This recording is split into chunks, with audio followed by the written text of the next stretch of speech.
Are you fucking kidding me? No, I'm not. Damn. I'll just cut my losses on that, but the more I think about it, where in the world is Phantom Breaker Battlegrounds Ultimate? Seriously, where the hell is this fucking game?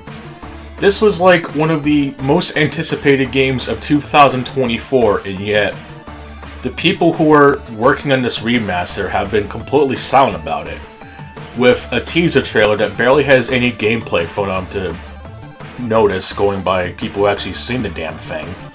Having actual features that would make this a dream come true and could possibly dethrone Scott Pilgrim vs. the World as actually being a competent 2D beat-em-up in the same vein as Guardian Heroes, a game that's actually good and made by good developers on a system that was once exclusive to the Saturn. You're probably wondering what this rambling video log is about, and yes, it's a video log. It's not a rant, it's just me wondering, where the hell is this damn game? It also doesn't help that the original versions got delisted, from the Xbox 360 versions to assumingly the Vita versions. Even the PC version got delisted, which is a bit of a shame. And even more so with the OVERDRIVE versions that are on PlayStation 4 and Switch, which for some reason the Nintendo Switch version lacks the online play, which is always excellent to see. And even with the OVERDRIVE version having even more advanced skill trees compared to the 360, Vita, and the PC version. Why yes, PC Master Race, the best beat-em-up long before Scott Pilgrim got remastered, was outdated compared to your precious consoles that you hate so much. Isn't that a fucking amazing? I really hope that the wait for this will not be much longer, because as I mentioned in my little stream I did a while ago, the drive to play this remaster is rising, and I felt pretty good playing the snot-nosed recolor of the DLC character whose name I can't remember right now, because I didn't actually beat the game with her because reasons. And even though I did play as Frau, the other character, off-stream, it was still an interesting experience, even though I got my ass kicked, because, well, quite honestly, I barely leveled her up, but wanted to at least have the satisfaction of having cleared it, especially since you can no longer play it, which is a bit of a shame, but still. I do like this game, I honestly do. Now, yes, it may not be as good as Scott Pilgrim vs. the World, but considering that this is the second revision of a game that's based off of a fighting game series that barely got localized, with Omnia Man unfortunately being kind of low-key lacking because oh my god, the lack of rollback. It's a pretty solid beat-em-up for a game whose story requires a bit of context if you even want to know what's going on in it. And you don't even fight the giant dude as the final boss, which is kind of disgusting, but averting expectations, methinks. To avoid going into a whole ass negative rant about this, I might as well talk about the game as a whole. The game features a one-player story mode in which you go through the game as one of the 4 heroines of the game, each having their own unique weapon, and as you level up that character by beating up the hordes of enemies, most of which are designed in very stereotypical ways, but none of that's really important since they're all infected with a damn virus, so I don't want to hear that we're being racist to Japan. And even one of them looks like Akuma if he was in high school.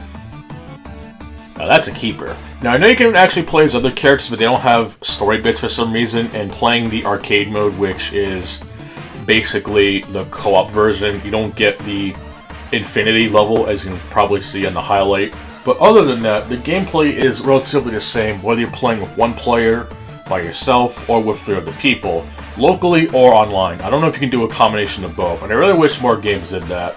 It would have made games like Crash Team Racing Nitro Fuel the definitive kart racer, but alas, it is not. But it still is, it's just the online part is kind of low-key disgusting.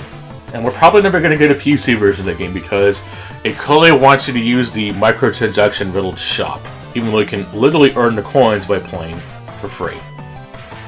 Anyway, there are a total of 8 stages in the game, and clearing them all, depending on what difficulty you beat it on, will allow you to unlock several characters for use in other modes, including the Battlegrounds mode, which is basically a PvP mode. And even the gameplay, despite it being a spin-off of Phantom Breaker, does play very similarly to it, albeit with 2 planes, kind of like Guardian Heroes and other beat-em-ups that allow you to jump between planes. No, not that plane. There you go. Don't forget to bring a bucket! And of course, all the other fun stuff that makes these kinds of games interesting. Now, unlike other traditional beat-em-ups where you have continues and credits, you do have 1 life, and if you die, you have to start the whole stage over again. And correct me if I'm wrong, but the harder the difficulty, the more back you'll have to go through. For example, the second to last stage, the Demon Sphere stage, which is one of the worst stages in the game when you play in the harder difficulties because of how fucking complex the damn maze can be, which is also the soundtrack you're listening to, which is one of my personal favorite tunes in the game. Courtesy of Crazy Gamer 19,851 for extending this bigoted soundtrack. Gross, I just said the B word. As faulty as the system can be, it's certainly a hell of a lot more consistent than that of Streets of Rage 4. Oh my god, you're pulling the condiment argument. Kill yourself. The more you play the character and collect those precious red gems, the more you level up, with the bigger ones providing much more happy returns, and be able to invest in skill trees and be able to unlock your character's full potential, just like in the prologue stage of the 1-player story mode. So there is some sense of replay value if you're into that. The OVERDRIVE version basically allows you to keep track of what stages have percentages, though I'm not entirely sure what this is a reference to, but beating the game on harder difficulties will allow you to unlock other harder difficulties, which will reap more rewards for leveling up, but ultimately stops at Nightmare Plus, where it pretty much expects you to be at max level, since literally no enemies provide red gems, but instead a shitload of coins, rings, artifacts for score, which offers nothing more than personal bragging rights. It's a bit on the simple side, but it's fast-paced, high-octane action, delivering the 2D anime fighter goodness, which people seem to hate anything anime-related now, even if it's on the X-Twitter or just anything Japan-related in general. I really like the gameplay in this, and I really hope that the gameplay in Ultimate is worth the wait. I personally am not a fan of having to delist the other versions before Ultimate came out, but I really hope that this new version will be worth the wait, considering the increased player count, being able to play as enemies, which is something that most games should do more, kind of like with mods for Doom or even Guardian Heroes, but that's just me personally. And all the other fun stuff that definitely makes this worth the buy. Wait, if you're able to play this game, just do it. And I'm not trying to advocate on buying the Ultimate release, but I know as shit I'm going to be buying it, if it even comes out. It probably might be cancelled the next day, which is a shame, because I actually like this game, and it's just a damn shame that we're probably not going to get this second revision anytime soon. But that's it for now. I'm going to go do other fun stuff, I guess.